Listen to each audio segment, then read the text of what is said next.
বহুল আলোচিত চট্টগ্রামে আইনজীবী সাইফুল ইসলাম আলিফ হত্যা মামলায় চিন্ময় কৃষ্ণ দাস ব্রহ্মচারীর জামিন আবেদন নাকচ করে দিয়েছেন চট্টগ্রামের একটি আদালত।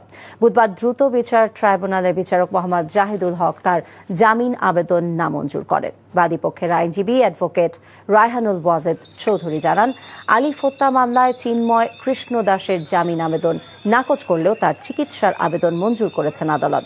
যদিও এই মামলায় বর্তমানে সাক্ষ্য গ্রহণ চলছে।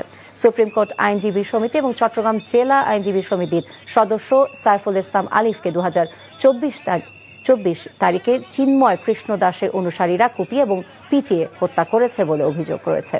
একই দিনে ঘটনায় পুলিশের ওপর হামলা, গাড়ি ভাঙচুর সহ পৃথক 5টি মামলায় চিন্ময় কৃষ্ণ দাসের জামিন চেয়ে হাইকোর্টে আবেদন করা হলে নাকচ করা হয়েছিল।